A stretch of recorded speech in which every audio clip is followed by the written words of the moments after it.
Bienvenidos nuevamente a la unidad 1 de cambio climático del módulo Mecanismos de Reducción de Emisiones de Gases de Efecto Invernadero de la Maestría de Gestión Ambiental de la Universidad Técnica de Ambato. En este video haremos un recorrido sobre el contenido de esta unidad. Partiremos por conocer al Grupo Intergubernamental de Expertos sobre Cambio Climático que se constituye en 1998 como el grupo de científicos que establecen la evidencia que pueda permitir a la toma de decisiones. Hasta la fecha se han elaborado 6 reportes de evaluación, así como también tienen guías metodológicas para la generación de información, el reporte de información y así como también tienen unos informes especiales que están vinculados o que llaman a la toma de acción desde cada uno de los países. Este grupo de expertos ha venido clamando porque los países puedan concluir con medidas mucho más fuertes, mucho más ambiciosas para la lucha contra el cambio climático, y en su último reporte ha establecido que hemos llegado al punto de no retorno.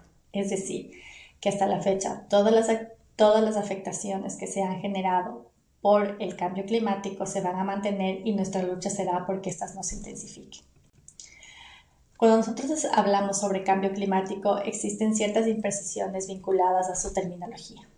Hay 4 términos que será importante que podamos distinguir para poder conocer cuáles son sus particularidades. Partiremos por el efecto invernadero. El efecto invernadero es un fenómeno natural que ocurre en el planeta para que pueda existir vida. Esto se trata de la acumulación de gases en la atmósfera que permiten mantener la energía y el calor que ingresa por el Sol en el planeta.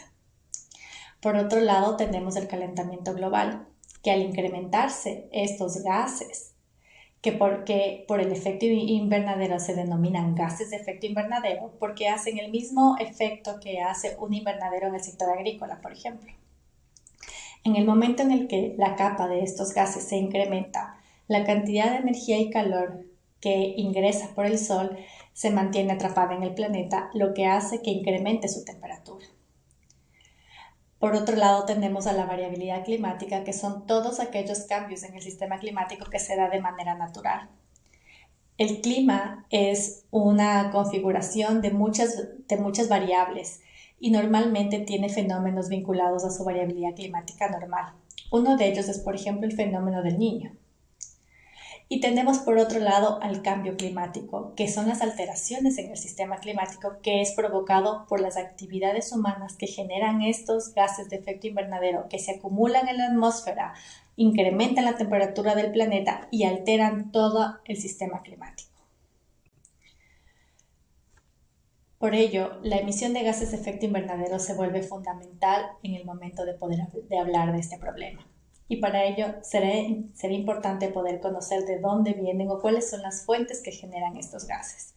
A nivel mundial, hablamos que el sector de energía es el sector que más emite y que este se vincula a la quema de combustibles fósiles.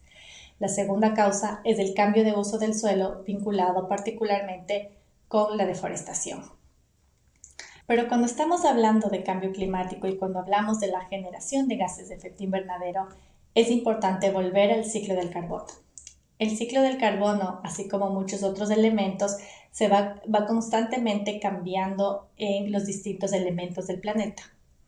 Es decir, el carbono que tenemos en el suelo, en los seres vivos, puede transformarse e ir a la atmósfera y luego retornar al suelo, quedarse en la hidrosfera, y toda esta circulación de este elemento ha permitido de alguna manera mantener todos los medios de vida que nosotros conocemos.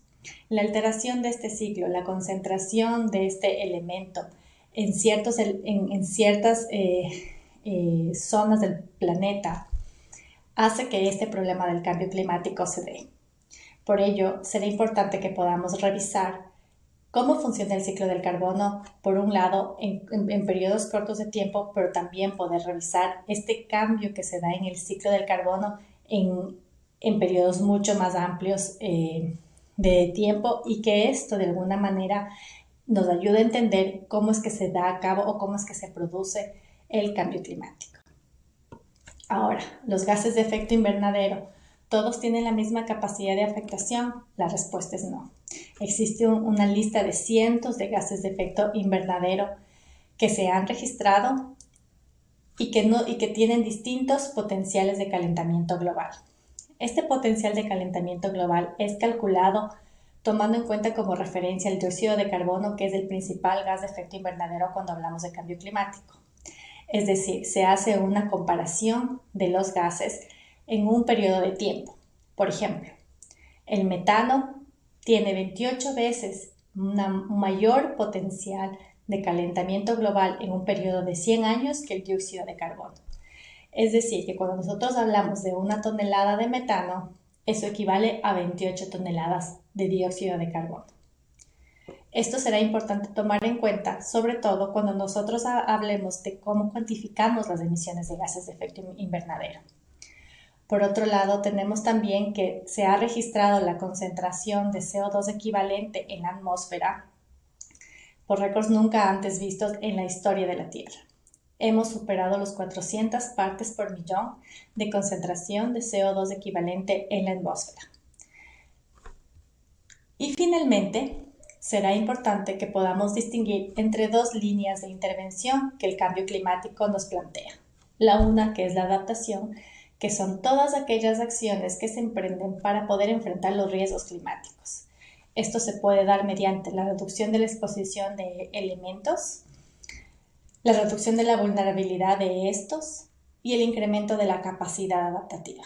Mientras que cuando hablamos de mitigación, que será el tema que profundicemos en este módulo, hablaremos de aquellas medidas que permiten mitigar las causas del cambio climático. Es decir, esto puede darse mediante acciones que puedan ayudarnos a reducir las emisiones de gases de efecto invernadero que se están generando, a evitar emisiones de gases de efecto invernadero o a capturar estas emisiones de gases de efecto invernadero. De este módulo hemos recorrido el contenido de la unidad 1.